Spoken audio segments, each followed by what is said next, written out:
Welcome to the Be Bold podcast. I'm Beth Whitman.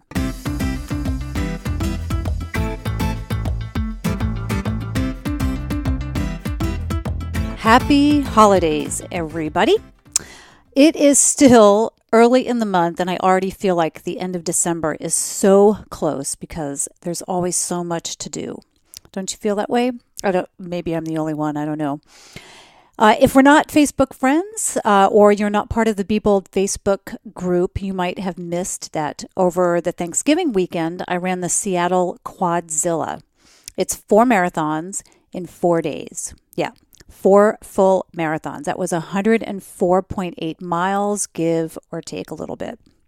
Going into it, I was fairly certain I'd complete it with no problem. And you know how that is. When something's far away, you can feel really confident about it. And then as it gets really close, you think, oh my God, what did I get myself into? After that first marathon, and that was on Thanksgiving Day, I was having a bit of an issue with my left ankle. And I actually wasn't sure if I'd make it through the entire second marathon. But after only a little bit of initial pain in the first couple of miles, everything was fine, and my ankle remained just fine throughout the remaining couple of marathons. So I made it through. So here I am, a Quadzilla finisher, and everybody's been asking what's next. And all I could think about was taking the month of December off to relax and recover, just really for my body's sake. I just really want to have some recovery there.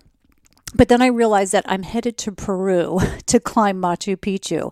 I know it's like, how do you forget such a thing? But when you've got 4 marathons staring at you, heading off to Peru on really kind of a research trip, but also a little bit of a pleasure trip, it seems minor. It's kind of on the back burner. So tomorrow I'm leaving, and it'll be research, a little vacation, and also preparation for my sold-out trip to Peru, Machu Picchu, that's happening late next year. And just as a side note, you can find out about that and other tours on the Wander Tours website, and that's wandertours.com. It'll be a relatively quick trip, and I'm back well before the holidays to enjoy Christmas in Seattle this year, so that'll be nice. I know I'm not the only one busy, so I thank you very much for joining me today. And a reminder that you can find this as well as all episodes and show notes on BeBoldPodcast.com. This podcast celebrates women who are living life with courage and who inspire others to do the same. They're not all perfect, but they are living examples of continuously moving forward by stretching their boundaries. Their passions and vocations are varied and include sports, wellness, spirituality, music, adventure, travel, entrepreneurship, and more. In some ways, these ladies are just like you and me. They struggle, they question themselves, but they also persevere. And my hope is that you'll find inspiration in their words and stories and find just like gems of information that stick with you, whether that's for hours, for days, for weeks, or really just a lifetime. Today's guest is Dr. Pepper Schwartz, and you might know Pepper from any one of many outlets. She's a professor of sociology at the University of Washington, but she's also the author of 25 books. She's the former sex and relationship expert with AARP, and she's now on her 6th season of Married at First Sight, which airs on Lifetime. In this conversation, we talk about the influence that the times have on us, the times that we're living in. And in Pepper's case, as a child of the 60s, she was surrounded by a culture of sex, drugs, and rock and roll. And she learned how to push the boundaries at a very early age. A Yale graduate, she's had a successful career at the University of Washington as one of the first professors hired for a tenured position. And she's now been there for like 40 years. She continues to change with the times, and her teachings reflect her own interests and path, including now sex in the aging population. I've been wanting to talk to Pepper for a while, and with the MeToo movement, it seemed like a great time to finally make that happen, given her expertise in sociology and sex and relationships. So it's really kind of this convergence that's just perfect. So we talk quite a bit about this movement, and though she's not letting these guys off the hook by any means, she does recognize that some of these behaviors are of another era, meaning the behaviors were more acceptable decades ago. And just think about the series Mad Men. She admits, despite her work in this field, that she's still surprised at the level of abuse that has gone on and continues to go on, and particularly in the entertainment industry, where men have so much power over women. I think you'll really like this conversation. Pepper was, and she still is, at the forefront of the women's movement, especially when it comes to sex. And her perspective on this topic is quite unique. It's well thought out, and she draws from many decades of expertise and experience. With that, enjoy this conversation with Dr. Pepper Schwartz. Tell me about your name, Pepper. I picked it with my brother when I was 14. My name was Judith Schwartz, and there were 3 other ones in my neighborhood, both front and last name.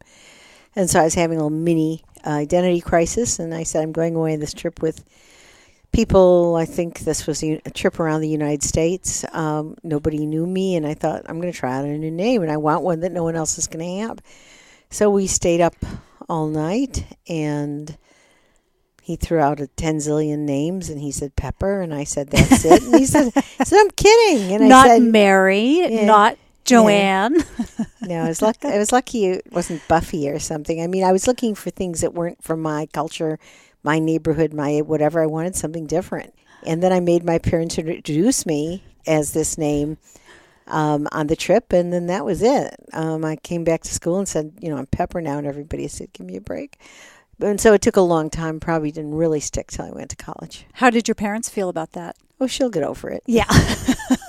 You have a name that's very easy to remember because of Dr. Pepper, because right. You're a doctor, so you must get a lot of flack about that. I get some jokes, but I deserve them. It's okay. Yeah, well, good. You have a good sense of humor about it, for sure. Thanks so much. We're on the University of Washington campus, and I really appreciate your time. And I've been wanting to speak with you for a long time, and just kind of things have converged, especially in the media, and there's so much reporting right now that I think factors in with kind of the work that you do, that I would love to get into that. So I'd love to have this conversation kind of broken up into 2 parts, and it'll probably end up just kind of flowing together, and I may go back and forth a little bit, so just we'll roll with the punches.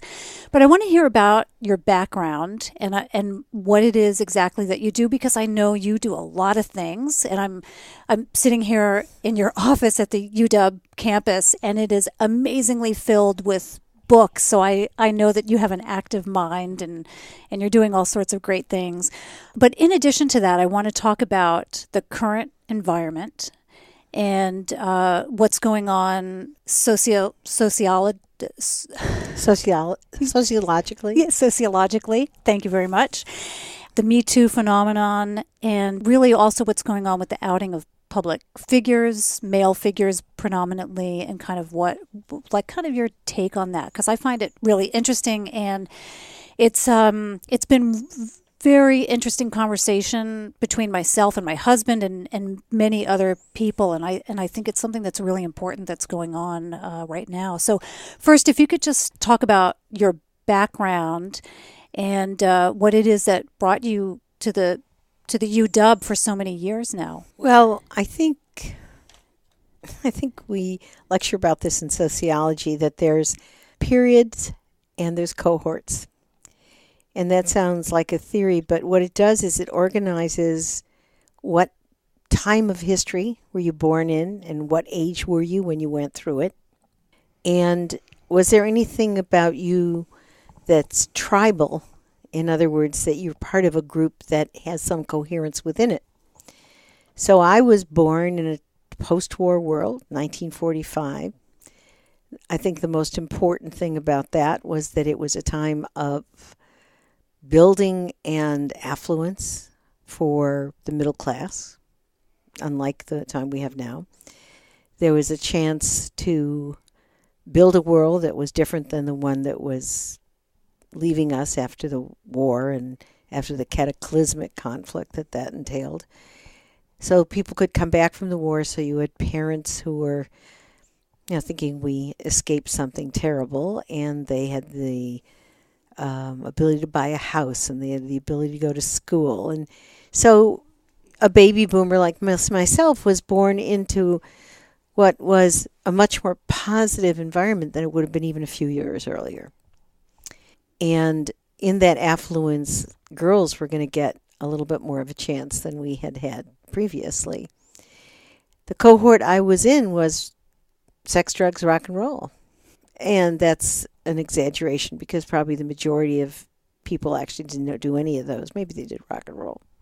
But, we were trying things out. We were testing parameters. We were being spoiled by our parents if they could afford it, because this was a time when maybe it was the first time they ever could do that with their children. So, not to do an entire cultural history of the United States, but I was given an unprecedented amount of freedom as a girl and then as a young woman, and hit exactly when the feminist movement started to be reborn. I think it was Rita Mae Brown who came to Yale when I was studying there, which was the quintessential male environment, by the way, and elite environment, both of which were awkward and productive for innovative thinking. And she would go around to groups of women and say, "Why are you sleeping with the enemy?" And, just consciousness raising about the modifications we made of ourselves for love and for men, and, well, who made the rules anyhow, and why were we obeying them? And it was a time of great ferment and anger.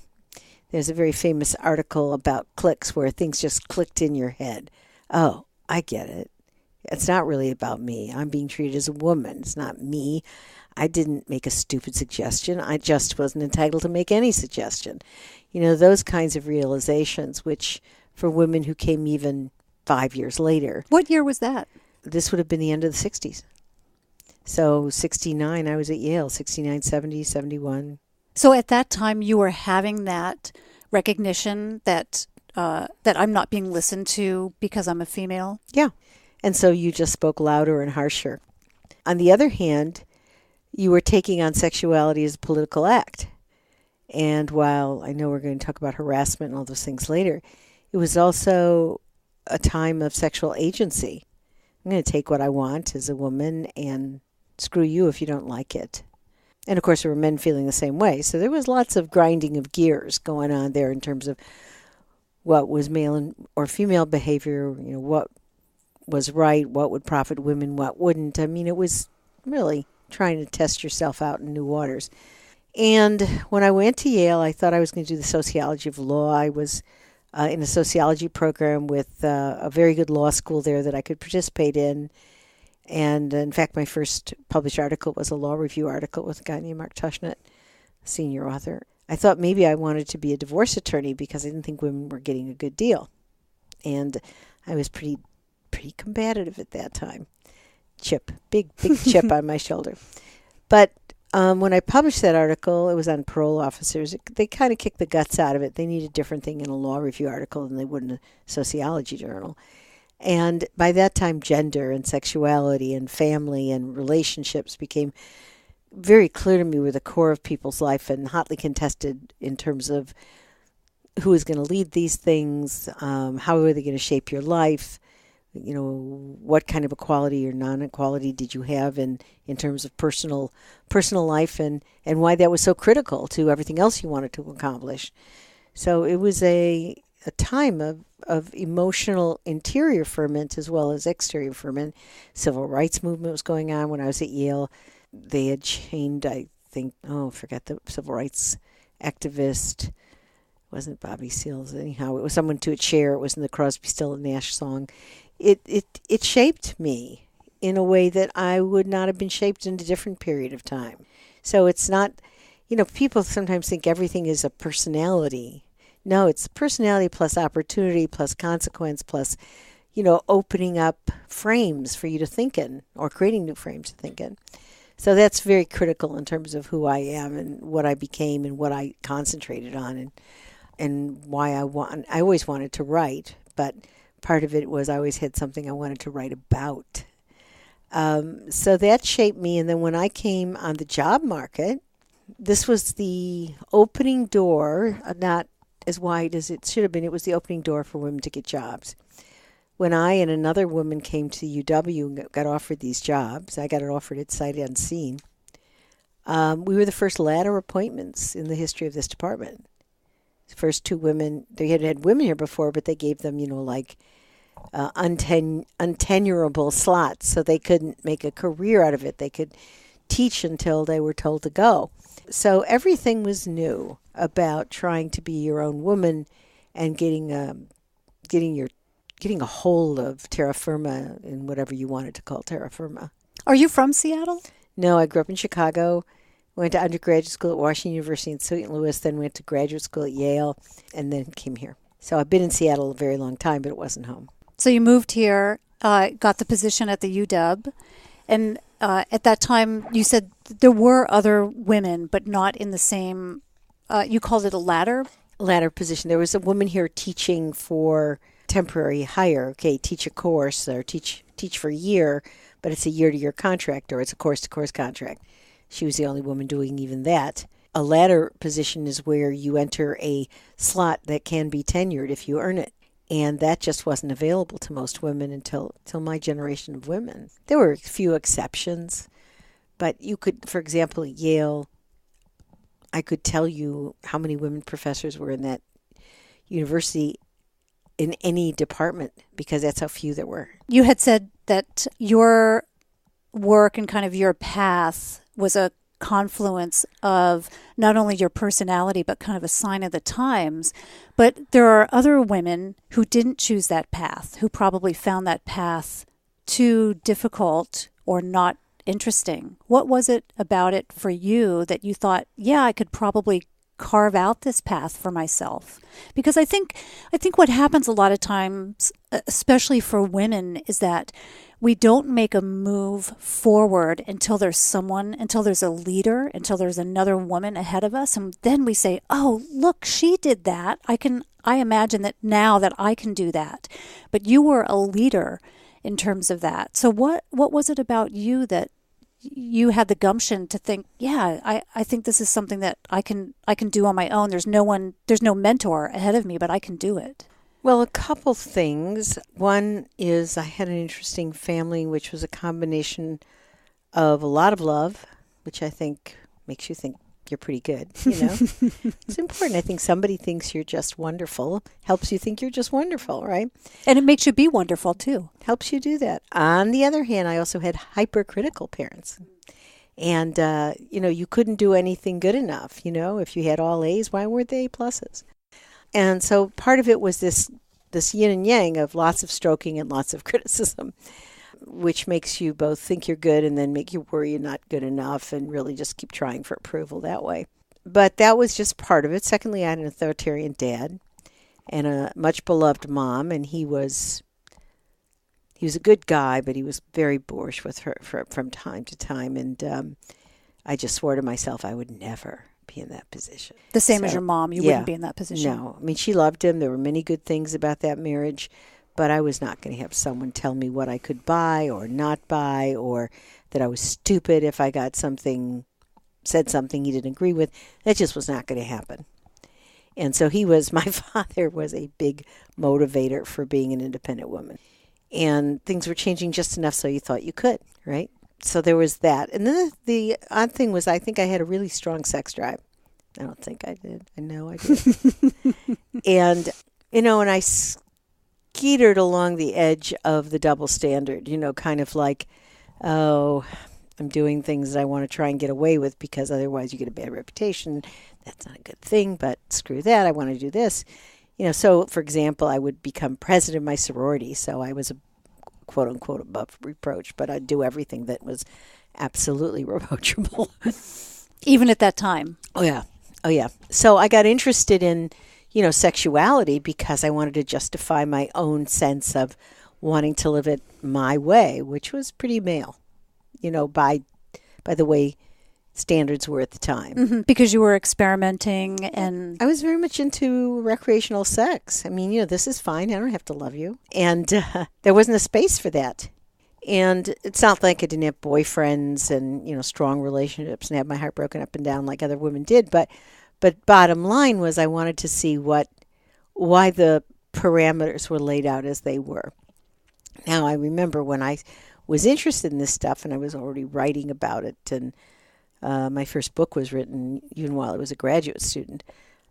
It was about the first year of women at Yale and what that said about the gender boundaries and territories. I remember Stan Udy, one of my professors there, took a look at me and he said, "You're going to ruin a perfectly good career." And I just, I said, no. So what I did is I said, okay, I'll study marriage and the family because that was an approved area, knowing that I was ultimately going to also study these other things about intimacy and sex. And I just, I don't think it was defiance disorder, but, push me, I'll push you back. And so it was kind of, don't tell me what I can't do. And that was probably baby boom spoiledness, in a way. But, I definitely wanted to create my own world, and I didn't need to follow anybody's footsteps. In fact, what I found is if, for example, a lot of my first research was on sexual identity. And the neat thing about that, and it was all about how someone came to call themselves heterosexual, why bisexual, why homosexual, why if you were bisexual, you chose a different label, even if you did, behavior that might objectively be in one thing. And I loved doing that research because there was nothing on it. You couldn't help but be important. I mean, it was Machiavellian that way. If you're going to study something that is useful, but nobody's done it, And then when I came to the UW here, I had this immediate friendship with a man named Phil Blumstein on the faculty, who was a gay man who I instantly saw as a, soulmate, but somebody interested in a lot of the same questions I was. Someone who was a bit of a renegade, only because he wasn't at all. I mean, he was a very solid scholar, but society had put him in this position for a while. And he and I wrote together for 20 years until, unfortunately, he died in the AIDS plague years. So there was a lot of sadness around that. But I found somebody to think with and create with and do research and get funding with and find out about, things that we were really interested in. We did a study that took us 10 years from soup to nuts on called American Couples. It was published as that. That was a book. You have one of your books. And it was a big book based on 12,000 people. Still is probably, if not the biggest, one of the biggest numbers of same-sex and cohabiting couples as well as married couples. And it was kind of the spine of a lot of marriage and family books for a long time. When did that come out? 1983. So, and then we did a bunch of academic articles out of it, and we also did independent things. I was also a person who liked to do trade books and be in the public eye. And Philip, although he was quite good at it, hated it. He's a much more traditional scholar. But I had this amazing partnership for so long. And Philip also kind of helped me professionalize. At Yale, you're just supposed to be smart, creative, and change the world. And you come to a place like UW and they say, well, here's what you need to do to get tenure. Here's what you need to do at this rank. This is a career and a profession as well as an intellectual journey. And you better know both or you're not going to be here. So Phil kind of smartened me up on all that. And that helped me gain tenure. And you've been here at the UW for how long? Since 1972. Wow. And what do you teach exactly? And does it change every year, every quarter? It changes over time. I mean, I used to teach big marriage in the family classes, and I don't teach them anymore. Now I teach, I taught field work classes, methodology classes. I don't do that anymore. I teach undergraduate and graduate courses on either the sociology of human sexuality or the sociology of intimate relationships. And then I could teach those different things, different courses on them. At the graduate level, as well, the undergraduate level, I teach a course on intimate relationships over the life cycle, and what might be in that course might be different depending on what I'm interested in, that's one of the grand things about an academic life. And probably sign of the times, too, what's going on, politically and historically also. Sure. I would imagine. Oh, yeah. Well, a lot of it was actually just by my own life because now I'm looking at sexuality and aging, right?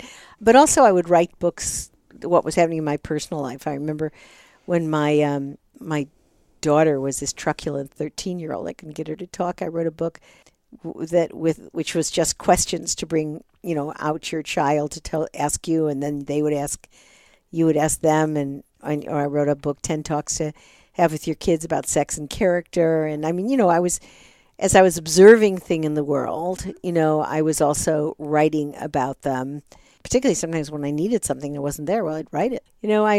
I don't know why I didn't need a leader. I don't think I like leaders. I think that's part of it. Although, I mean, I meet people I admire hugely and want to learn from them. But I think there was that thing of having an authoritarian father, that maybe for some people that says, okay, I'll follow you everywhere. And for me, it was like, let's assess you and I'll see what I can take and what I don't want. And you were a bit of a rebel, too. Just making your own path in terms of that. You do a lot more than just teach here at the UW. Right. You've got 25 books. 25 books. 25 books published. Mm-hmm. And then you are you're with AARP. You write for those folks. Just stopped that, but I was with them for like 11, 12 years. And that was as their love and relationship ambassador, and as the columnist for. And I still write for them sometimes, but for their Naked Truth column, and then I also am on a television show, as you may know. I do know that, and that is still going. Is that correct? Yeah, amazingly enough, we just finished filming Married at First Sight 6th season. Wow, 6 seasons. And we will be doing a 7th season in Dallas. 6 is in Boston. It's one of those things that fell out of the sky, and it's just been fascinating. The whole premise behind that is that you are doing it kind of in the background, and I haven't seen the show, but what I've read, you're kind of in the background doing matchmaking with people? We are both back and foreground. We matchmake 3 couples with lots and lots of information, of 45-page questionnaires they fill out, independent forensic psychiatric interviews. I go and visit their homes and meet families. Then the 3 of us, it used to be 4. Now the experts have changed every year, except for me. I was there from the beginning, so that's a nice compliment. And then we also support them during the documentation of the next 8 weeks. So we're also on camera working with them. Do they get married at day 1, or do they get married after 8 weeks? They meet at the altar. They start married. Oh my gosh! They see each other for the first time. They know absolutely nothing about each other. It's an amazing experiment. First time we did it, I thought, is this really going to work? Is anybody going to do that? But we've had over 50,000 people apply. And it's all over the world. It's been franchised all over the world. Some countries like England and Australia have their own. Others, like Italy, have me speaking Italian. I guess I've never seen it, but supposedly that's what's going on. And I love that about life, that something could happen, what some people might think later in life, certainly late in life compared to what most people think about the lifespan, just fall out of the sky and be a whole new world of challenge and interest and, to some extent, fame. Well, that's a whole new twist on arranged marriages. I do quite a bit of travel to India, and I get it. Because I have friends who are, part of arranged marriages, and they work out very well, and I see the value in that. But I think for a lot of people, especially Americans, they can't even fathom it. But you're doing it in a somewhat more calculated way, I think, because you're doing so much more background research. Right.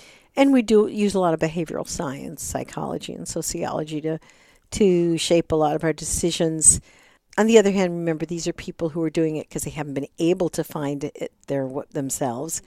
So that's also already a selective population. Are they older people? Unfortunately not. They go from 24 to 40, which is great ages, except I would love to have, somebody who was like a widow or widower in their second phase of their life with adult children. I would love to have an older couple, and I haven't been able to get that accomplished. But maybe next season. I doubt it. They don't seem to want to do this for me. I don't know. They give me all kinds of reasons that they would love to do it, but those people wouldn't do it or whatever. But who we do it with are always fascinating. And for me, as a social scientist, the fact that I can watch people have to sort things out on a daily basis in a way that you never see for anybody else but your own marriage. Or I suppose if you were living in a commune, you might see it, or a multi-generational house. But for most of us, we see the public face of other people's lives, not the everyday evolution of a marriage in terms of figuring out division of labor, or figuring out how we put our families together, what we're like when we lose it, what makes us frightened, what makes us attack. I'm still shocked at what people will say to each other when they're angry. I mean, it's just breathtaking. Something that certainly you haven't learned from this TV show. Yes. Oh, just from the TV show. Yes. Because you're getting an inside peek at their lives. Exactly. Exactly. Like, when people say when your friends say they're having trouble and they talk about it, it's highly edited through their perspective, of course, or what they want you to know, because they don't want you to know how bad they are. Sometimes you would shelter from your other friends what you might have said that you're not proud of. Or even your therapist. Yeah, hopefully you don't shelter from your therapist. That's a bad idea. Okay. But you should, but maybe the therapist is, and even they may get an edited thing, because one of the problems with therapy, as I see it, is if you have a really good therapist, you make a good creative alignment, then you want them to like you. But when I see the sort of the, everyday murders that people do in our show sometimes with each other unconsciously, just the other day, this is a lovely guy, she said something, he said, that is so dumb. And I you can't do that. You can say you disagree with that idea, that maybe you want to tell her why you don't think that that's an idea that will work. But you have to learn not to insult someone when you disagree with them. And he goes, like how did I insult her? I mean, literally clueless. Yeah. So, you realize sometimes that you have to rebuild, civility and teamwork and patience and graciousness from ground up. Just switching topics a little bit here, still kind of on the TV aspect. I watched your TED Talk, your TEDx talk that you did. I think it was the Rainier one, so it was probably here in Seattle, and I don't recall the title of it. But you were talking about the various stages of our lives with regards to sexuality, and that was in 2011. And you said in that talk, things have changed even in the last 5 years. So that would be going back to 2006. Sure. And so I feel like things have changed tremendously in the last 5 years or last, 6 years since that TED Talk in 2011, and very much so in the last year with our current political administration, our administration that's So I'm wondering first if you could talk about what you have noticed in the last 5 years and how things have changed, and we'll go back to specifically I'm talking about the Equality in Marriage Act. And so just there's this much more acceptance that's happened in these past few years, and then suddenly we have this big backlash also that's going on.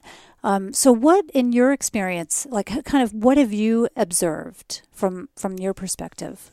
I think people have gotten more liberal, more live and let live. I remember I was uncomfortable with the outing sort of thing that happened with gay people for a while, because, they would say this person's gay or that person's gay, even when that person wanted to be in a closet. And I sort of felt, gosh, doesn't everybody deserve their own privacy? Do you mean public figures, or do you mean just public figures? I don't know if they did it too. I mean, it was a political movement to not let people pretend they were not gay, to get people understanding that they did know gay people. And it was very hard on some people, but ultimately I think it was very wise in terms of changing a culture, because everybody started to know somebody who was gay. And, people can hate people theoretically, but if it's your lovely old aunt or, your next door neighbor who does your grass, you go like, well, yeah, that guy's okay, that woman's okay. And pretty soon, well, a few more people, and then you go, well, maybe they're all okay, right? So what happened is there's sort of, as Malcolm Gladwell will say, we got to a tipping point, a critical mass where our communities widened, and not in every part of the country, particularly not so much in the fundamentalist South where religion tells you what you're supposed to think about sexuality. But in general, there's been a much more accepting idea that sexual orientation isn't the biggest and the most important thing in the world, and that let's get in a live and let live situation where now this ultimately led to a popular approval of same-sex marriage, which is not something I thought I'd see in my lifetime, which is wonderful, really. I'm a big romantic, and I believe that marriages, I've gone from hating marriage as an early feminist to thinking it's the most ambitious way you could want to be in a relationship. And you can make your own terms. I've made my own terms. I just got married this summer, and I've certainly congratulations! Made my own terms. Yeah, we've been together 11 years, so it wasn't like married at first sight. But I could get married because we could design it any way we want. I can come back to that, but it doesn't have to be the sort of patriarchal format that we would have fought against in the 70s, and it isn't anymore. You just see people become more egalitarian. I was just over at my daughter's house for Thanksgiving, and her husband, who's a cattleman, so he's no weenie, no effete guy. He runs Black Angus, and she's a psychiatric social worker, but she also ropes and rides and all that. And he and his brother were over, his brother's wife were over for Thanksgiving, and I heard his brother Matt say, "Hey, Danny, got any diapers? Got any clean diapers?" That just wouldn't have happened. They would have said, "Oh gosh, the baby's got a full diaper. Will you get it?" So, these two guys had totally integrated being a parent, into everything else they did. His brother runs construction crews. These are guys who also think there's nothing wrong with being a full-fledged 50% parent and want hands-on involvement and aren't afraid of those kind of emotional attachments. So the world was changing and is changed over the last decade or so with men's roles, with who they want to be, with women asking for, more for equal treatment in the world of work, with people being more accepting of sexual minorities, and here we go on transgender people, which is like, oh my gosh, where did that dialogue come from? Well, we could trace it back, but basically we're now getting a national TV, Transparent, that's been a big hit, and Hollywood and culture have become more accepting and more interested in diversity as opposed to just knowing the word. I'm not saying we're not prejudiced. I'm not saying there's not racism. I'm not saying there's not sexism. But I've seen the needle move in a very, to me, wonderful way. More acceptance, less anger, less hate. It's not to love. But there's, as you were starting to say in your intro, that doesn't mean we're, living in, nirvana here. And there's been a lot of deeply rooted male-female dances, some of which are romantic and others of which have been about power and dominance and control. And some of those are having their moment now. This is quite surprising to me, shocking and sad in some ways to see how much sexism and, from what I can tell, not just unwanted sexual suggestion, but downright control and brutish behavior to show dominance using sexual behaviors, masturbate, making somebody watch them masturbate, CK, or walking out nude out of their shower because they can. And I've been devastated in some ways because some of these people who are now being taken to task for their behaviors are people who I have loved as popular entertainers. I adore Kevin Spacey's work as a talent. I have enjoyed and been interviewed many times by Matt Lauer. I have been... and that was news that just broke today. And I have really respected Charlie Rose as a newsman.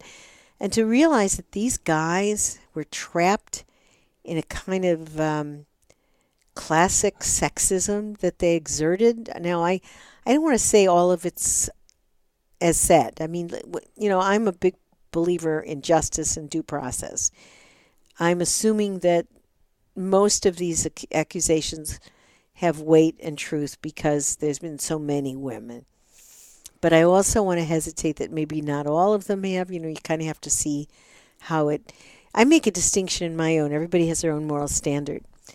Obviously, I think the kind of thing I've talked about, making someone watch you masturbate, coming out of a shower nude, making someone live in a hostile environment because they don't want to have sex with you and you are furious at them for not doing that, making someone uncomfortable with repeated unwanted advances, all of that, I'm as angry as the next woman. But, some things like that are just stupid, boyish, sexist garbage. I grew up with a lot of that, So the thing Al Franken did, making a stupid picture of a sleeping woman with his hands with that. Yeah, that was just stupid. Yeah, it was unbecoming, etc. But, would I fire someone for that? No, particularly because a lot of that comes from a different moment in time. He's also a comedian. And not that he's necessarily off the hook for that reason, but he's a comedian. Right, and he's going to do outrageous things. And, obviously I wouldn't excuse everything. But in that case, I don't want his head. I just think, grow up, Al, and get with the program. So it's been shocking because I should know better. But I really didn't think this quid pro quo, this Harvey Weinstein type monster, was actually still operating. And covered up so much. I mean, they say within Hollywood, it was everyone knew, kind of people knew what was going on. Right. And even there were women who were involved in it, who were sending these actresses up because they knew what was going on. That to me it's awful, unforgivable. It really is. They were just pimps. Yeah, they were pimps. And we know what we think about pimps, right? They don't even have the honesty to do it themselves. They use other people, right? That's horrible. On the other hand, I know a lot of people wouldn't feel this way when some women went to this woman about Charlie Rose and about him acting badly in front of them without clothes on. And she said, oh, that's just Charlie. Was it wrong? Yes. But could I have said something like that in 1970 just because I would have been putting up with a lot of gross stuff? I might have. And I always think we're a little dangerous to look with 2017 eyes at, 1970 behaviors. Not to excuse them. In fact, one needs to sharpen one's own perspective and say, oh, God, why did we ever put up with that stuff, etc. But I do know that people were playing fast and loose sexually in those times, and that male privilege was lived with more and therefore encouraged more than it should be. Now, I've had my own brushes with that stuff, but I never suffered like some of these women have suffered. Do you think that this movement is here to stay? Like, I know that some people are suspect that it's going to burn out, fade away pretty quickly. I don't tend to think that. I don't. I think things have fundamentally changed because famous heads have rolled. If it were just Harvey Weinstein, he's such a brute. He's so disgusting. He's the poster boy for this, and maybe it would end with him. But the fact that all of the major networks have taken it seriously, that they're big guys, I forget who, what's his face on Fox News, who paid $32 million or something to cover it up, and, the conservative talk show guy. Yeah, I know. It wasn't Hannity, was it? No, but it was a Hannity-like person, right? But, Charlie Rose, Lauer, these are moneymakers for those places. And these are embarrassments to get rid of them. And the fact that they did that, I think, changes the game for the foreseeable future.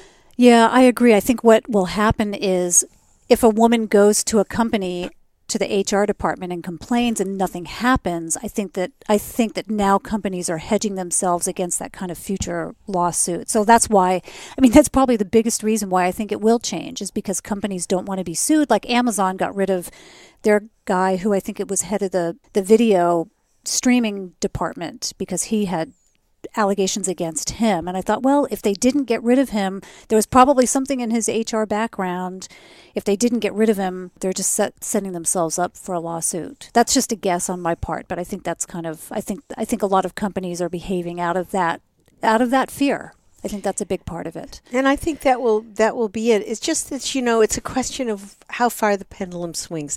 I'm a liberal on sexuality. I don't want people afraid to say, you look good. Are you single? Or whatever. I mean, I don't want that to be somebody running to HR, And I do worry about an overcorrection because I do think people need a little leeway to find out if someone's interested in them, if they're interested, if they make a crack or something. I don't want us to become, Salem and Puritans, right? I do want people's civil rights to be respected. I do want their jobs to not be in jeopardy. And I don't want anybody bullied sexually. I mean, all the things that are coming out, I'm for it.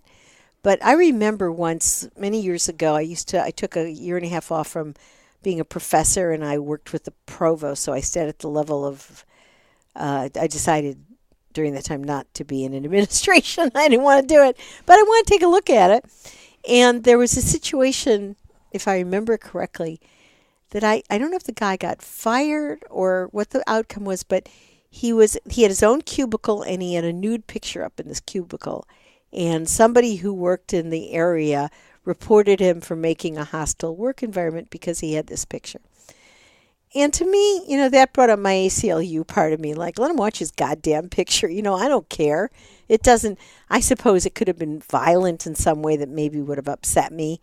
Maybe if I could imagine pictures that I would say, gee, I don't want to see that. But I sort of also feel like, okay, so where's our individual right of expression end? And I, of course, think it's easy to see in the kind of stuff we're talking about here, but not so easy to understand if on a quip, on a picture, a thing like that. I still think sexuality is a place that people are not going to be 100% tidy about. Right. Well, it goes back to the gentleman that you were talking about who said something to his new wife on Married at First Sight, where he said, what did I do wrong? That I think it at least raises some level of awareness with all this publicity that, like, what did I do wrong?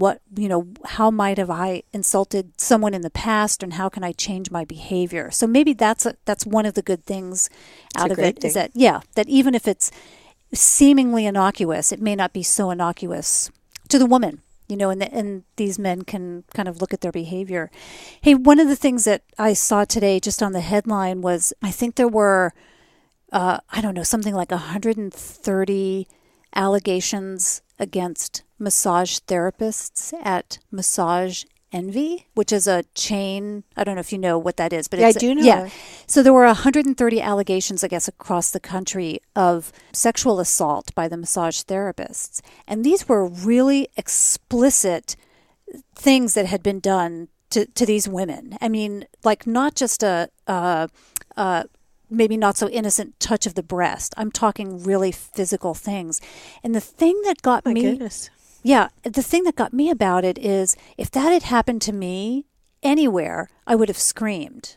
And it was interesting to me that these women endured the rest of the massage, left, and then called up the office later and said, there was a problem. I had a problem with this massage therapist. He assaulted me or whatever. I think that it's that kind of thing that's going to change as well, because I think that we're learning that we need to have more of a voice and bring up things as they occur, right, and not just let them go. I think that's right. Women have to hold others accountable, and I think maybe this gives them the courage to be able to do so. I understand where you're not going to take on somebody who is could control your job, that sort of thing. But or your future, your reputation. I mean, we're talking about going back to Harvey Weinstein, right? I mean, I get that. We've all eaten crow in various parts of our life because we thought we had to, sexual or otherwise. But it's harder for me to understand being manhandled by some therapist and not feeling brave enough to say, get your goddamn hands off of me, get up, put your clothes on, and report it. Unless you were doing something you enjoyed, right? In which case you go, okay, it's a little bonus. It's fine with me. I mean, a happy ending, as they say in happy Thailand. Ending. Guys like that, I could get that. But if you don't feel that way, if you're appalled, which is probably the more likely thing, you have to stand up for yourself and be an agent in your own protection and the protection of others. One of the most disappointing things I have learned over my lifetime is how often men and women both back down from any kind of confrontation because they just don't want to get involved. They just don't want to deal with it. They'd rather put their tail between their legs and just not mention it. I remember in a friend's divorce hearing where she wanted me to just testify that, this is years and years ago, that she was a good mom. Well, I had no problem with that. She was a good mom. But her husband, who was a very difficult person, was pleading his own case in this thing. So you would have to, be interviewed by this guy who was a lawyer and who was going to be nasty to you. So when I showed up to do this for her, her lawyer said, geez, thank you so much. No one else is going to do it. I said, what are you kidding? And I said, no, everybody just didn't want to go up against this guy. And I thought to myself, this is awful. Everybody needs a spine. It's the kind of thing that lets in equities. And, it's a small thing. Not much was at stake for me other than maybe an unpleasant 20 minutes or something. But it's just like, come on, hold yourself responsible as a citizen, as a woman, as a fighter for justice, as for somebody for equitable treatment, and do the right thing. And it just upsets me when people don't do that, because a lot more people got manhandled in that massage place because you didn't say it. So I'm hoping that maybe this will give people just the power to stick up for themselves, because they have to realize that they're sticking up for others too. How do we keep it on the forefront? Well, right now there's no problem. It's like amazing. But I think what there will start to happen is, there's been some, sexual harassment training in various places that I think in some ways people have treated a little bit like a joke. I don't think they're going to treat it like a joke anymore. And I think there's going to be more of it, and maybe more case studies to get people to realize what they're doing wrong. What the effect is. Now, that said, it's got to be done when I started out our conversation talking about periods of history and cohorts. It's a different period of history now, and these are different cohorts. This isn't the baby boomer. This is the millennials and the Generation X's, and they're different people. They've had different experiences. They need different approaches. When I was in the 70s here, just about every professor I knew was sleeping with some student. It was just nuts, believe me. I should say the male professors. Yeah. And these students were, just adoring. And I kept thinking, if you could see him with my eyes, he wouldn't be so adoring. But that was that moment, and the sexuality of that moment was different. This is a different moment, and so it needs different training, it needs different frames, it needs different case studies to let people see where are we now and how do we treat each other right. Do you think we would be where we are now if we didn't have this president? It's very hard for me to talk about this president because I get enraged and embarrassed at the same time. He is such a perfect narcissist in the most classic ways, which means he cares about no one but himself. And so you would expect him to be treating women as commodities, and he says brutal things about them if he doesn't like them. He insults them. He belittles anybody who's not on his train. It's all about him all the time. It makes me so sad that not everybody sees him that way. And, now he's saying that, no, the famous grabbing him by the pussy tape it's fake news, which he does with somehow impunity, to be able to say, this hand in front of my face, that's no hand in front of your face. I mean, it's just, it doesn't matter what the proof, etc. is. So it may be some of our own sense of, dare I say, impotence at being able to not have to hear or look or see or deal with this person because he's so important and he's so scary. Maybe because we haven't been able to do this effectively, some of the rage that we all feel, or at least a lot of us do feel, fuels dealing with what we can make an impact on. We can start to change the social climate about how women should be treated and how our personal integrity has to be able to be safe sexually in any other way. And so, yeah, I think some of the anger, at least I feel, about this president as a human being, not to mention, differences in political philosophy, but just as a human being and as a man. And I've seen that man through my life, in other people. And I know what they think about women, and I know how they treat them, and how horrible he's, talking about Miss Universe is fat and things like that. I cannot tell you what it makes me want to do. Yeah. I think there is this sense of he may be so powerful that he's untouchable and scary. And so I'm sure many of the women who have either been bought off or are afraid to say anything about him because he's scary. He's vindictive.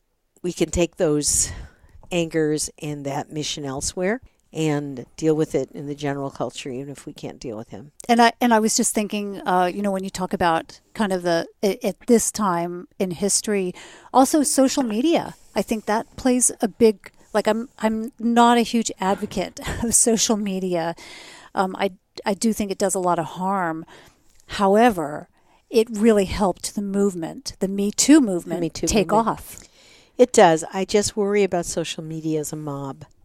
I like it as a voice. I like it as a conversation. I like it as a social movement in a caring way. But I've also seen it be vile and mob-like and, off with their heads.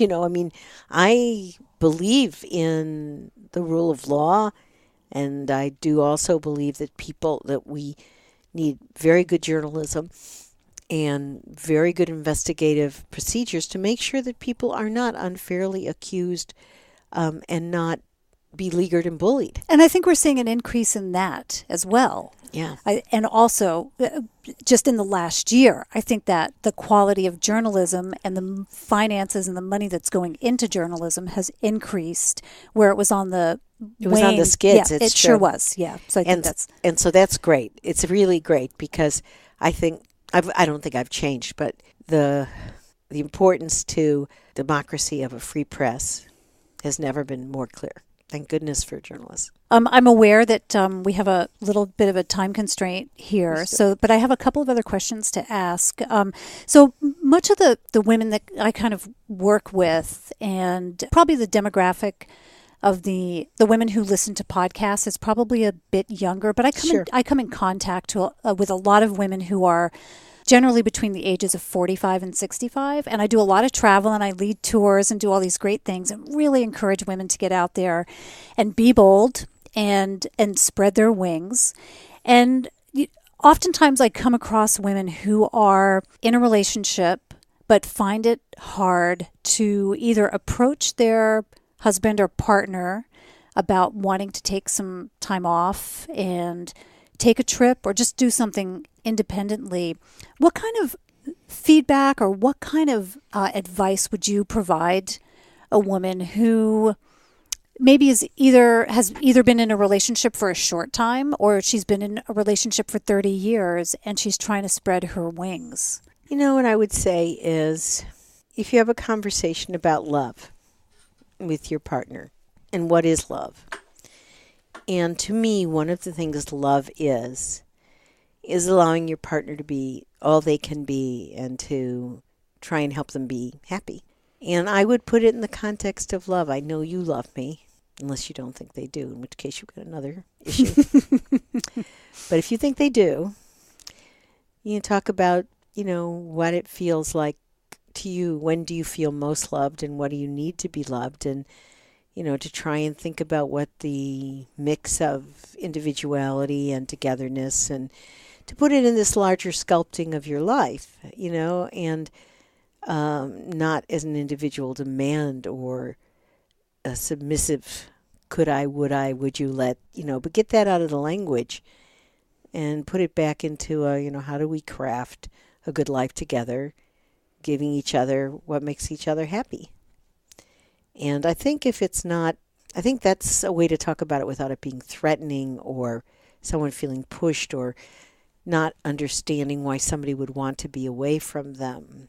I have to say, I find a lot of men like female submission, a certain amount of it, and everybody has to do a little bit of that. I mean, we've learned it in terms of dealing with our mothers and fathers. I mean, even if you're a powerful woman now, you've been a powerless child at one point in your life, So there's a certain amount of negotiation that one needs to have throughout life. But you can do it as a partner rather than as a supplicant. And I think the idea is to not put it in supplicant terms, but rather, what do we need as human beings along this part of our life cycle? And here's one of the things I need, and what do you need? And let's figure out a way to do it.